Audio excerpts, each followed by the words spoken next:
Hello friends, এখন বাজে রাত 8:30। এখন আমরা যাচ্ছি রথের মেলা। উঠলো বাই তো রথের মেলা যাই। তো রাত 8:30টার সময় আমাদের মনে হলো যে এখন রথের মেলাগুলো ঘেমে গেছে, এতটা গরম, বৃষ্টি হচ্ছিলো তাও গরম। তো সেই কারণে আমরা রেডি হয়ে বেরিয়ে পড়েছি, রেডি হয়ে গেছি। চলো মেলা থেকে ঘুরে আসি, তোমরাও চলো। তো আমরা বাড়ি থেকে বেরিয়ে পড়েছি এবং বেরিয়ে এখন স্কুটিতে যাচ্ছি, আর আমরা 3 জন এখন যাচ্ছি। তো চলো, বেশি সময় লাগবে না, বাইকে 10 থেকে 15 মিনিট লাগে। এই দেখো চলেও এসেছি এখানে। তো আমাদের দেখো এখানে দাঁড় করে দিয়ে হাজব্যান্ড কোথায় একটা চলে গেল। তো সামনে দোকানের কাছে আমরা রাস্তার পাশে দাঁড়িয়ে আছি, মেলার কাছে প্রায় চলেই এসেছি। এবার চলো প্রথমে মাসির বাড়ি থেকে ঘুরে আসি। হচ্ছে মাসির বাড়ি, চলো। তুমি আমার গর্ভধারিণী মা, কথা বলার জন্য তুমি আমাকে ক্ষমা করবে। তবে তোর ভালো বড় একটা জায়গা আছে, দেখো না গ্রামটা চালুকলার কাছে বনমালীপুর মনে আছে আমার মা বলে যায় তোর ভাই গুস্তা হয়ে ঠিক নাই 10 বছর পরে ওই কাজে আবার কেমন জমাই করছে দেখি লোকটা গোটা গায়ে সেটি চুপ হয়ে গেছে। আমার মা আমাকে অভিশাপ দিয়েছিলেন, একটু মাকে লাথি মেরেছিলেন না, সেই গর্ভধারিণী মা যার জন্মযুদ্ধ দিয়ে আমাকে বিভক্ত হয়েছে। বসিষ্ঠ দেবেন এসে বলছেন কইতেই বেগুনানি তুমি রামকে সহায় করছো, তুমি রামকে পাগল করিয়ে গলা ধরিয়ে ওকে রাজামাছির পরিবার দিয়েছিলেন। কইতেই বলছেন বুঝলি আপনি সুন্দর বংশের কেউ, তুমি আপনাকে ভালো তো শোভা পায় না, আমি রামকে বলে গিয়েছিলাম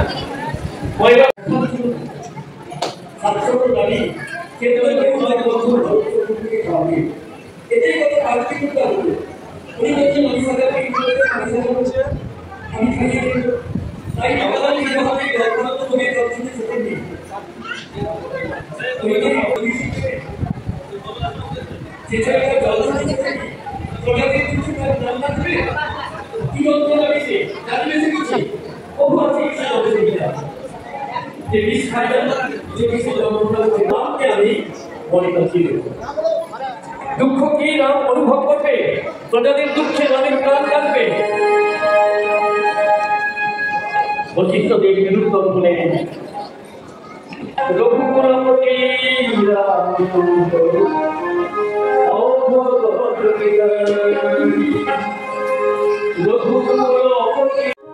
এই হচ্ছে আমাদের মদন গোপালজির মাসির বাড়ি। এখানে 7 দিন মাসির বাড়িতে গোপালজি এসে থাকেন। তো এখানেই 7 দিন অনুষ্ঠান হয়। বাইরে যেমন যাত্রা হচ্ছে, এখানে দেখো যাত্রা হচ্ছে, আমরা যেদিন গেছিলাম সেদিন বাইরে যাত্রা হচ্ছিল। তো 7 দিন ধরেই এখানে অনুষ্ঠান চলে, প্লাস ঠাকুরের ভোগ বিতরণ সমস্ত কিছুই হয়। আর তোমাদের রথটা দেখিয়ে দিচ্ছি, চলো। আমাদের এইটা হচ্ছে মহিষাদলের আমাদের এখানকার রথ এখন সাজানো হয়ে আছে। গোপালজি যেহেতু মাসির বাড়িতে আছে সেই কারণে এখানে এখনও রথ সাজানো হয়ে এখানে আছে। তো সোমবার আমাদের হচ্ছে উল্টো রথ। তো উল্টো রথের দিন রথ আবার এখান থেকে টানা হয়ে যেখানে থাকে সেখানে গিয়ে রাখা হবে। তো রথ ওখানেই থাকবে, মানে নিজের বাড়িতে যেখানে গোপালজি থাকেন। গোপালজির মন্দির হচ্ছে আমাদের রাজবাড়িতে, মহিষাদলের রাজবাড়ি। তো এইটাই হচ্ছে মহিষাদলের রাজবাড়ির গ্রাউন্ড। এই গ্রাউন্ডের মধ্যে সমস্ত মানে মেলা টেলা বলো এখানেই বসে। মহিষাদল দূরেই, কিন্তু যেখানে মাসির বাড়ি থেকে শুরু করে পুরো রাস্তার দুদিকেই পুরো দোকান বসে থাকে। তো মেন এখানে বড় জায়গাটা এখানেই থাকে, তো এখানেই মেন মেলাটা হয়। তো আমরা এসেছিলাম প্রায় তখন মাসির বাড়ি থেকে ঘুরে আসতে আসতে 9:30-10টার মতো বেজে গেছিলো, 10টার মতো বেজে গেছিলো তখন। তো 10টার সময় আমরা এসে টুকটাক এটা ওটার জিনিসটা কিনে তারপরে দেখো ফাইনালি এদিক ওদিক ঘোরাফেরা করে তো আমরা টুকটাক জিনিস কেনার পরে তারপর সব কিছু দেখে মোটামুটি 9:30-10টা মানে রাত অনেকটা হয়ে গেছিলো তো তাই মানে একটু ভালোভাবে দেখা গেছে, না হলে এতটা ভিড় হয়, মানে প্রচুর ভিড় হয় আমাদের এখানটায়, প্রচণ্ডই ভিড় হয়, তো ভালোভাবে দেখাই যায় না। তো সেই কারণে দেখো খুব ভালোভাবে আমরা ঘুরেছি। ফাঁকা মানে তখন মেলাতে ভিড় ছিল না, 10টা বেজে গেছিলো তো তাই ভিড় ছিল না। তো আমি ওকে বললাম চল নাগরদোলাতে মানে তোকে নাগরদোলাতেই চড়াবো,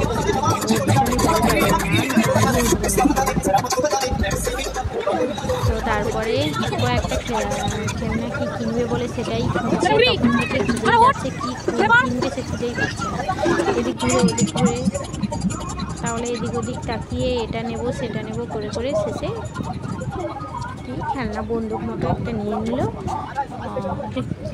এত জিনিস থাকতে ওইটাই পছন্দ হলো তার। তো ফাইনালি যাই হোক ওইটা আমরা সব কিছু কেনাকাটা করে তারপর টুকটাক খাওয়া দাওয়া করলাম, কারণ ওই দিন ছিল বৃহস্পতিবার, আমরা গেছিলাম বৃহস্পতিবার। আজকে অনেকটাই দেরি হয়ে গেল ভিডিওটা এডিটিং করতে। তো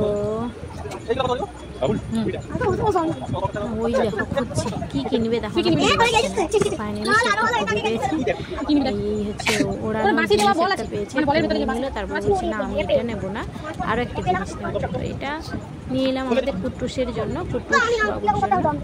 তো নিয়ে তারপরে ও চলে এলো, আমরা ও নিল ভেলপুরি আর আমরা নিলাম পাপড়ি চাট। তো খেয়ে কি পাপড়ি চাট খাবে, ঠিক আছে আমরা তাহলে আমরা খেলাম পাপড়ি চাট, ও নিয়েছে ভেলপুরি, ও ভেলপুরি খেয়েছে। আইসক্রিম তো খেতেই হবে বলে আইসক্রিম না খেলে আইসক্রিম আমরা খেলাম। অনেক রাত হয়ে গেছে, ফাইনালি এবার বাড়ি ফেরার পালা, চলো। তখন দেখো মানে এই রাস্তাটাতে ভীষণ ভিড় হয়, প্রচুর ভিড় হয় এই রাস্তাটা, একদম সামনের দিকে এই রাস্তাটা, এই দিকেও দোকান আছে।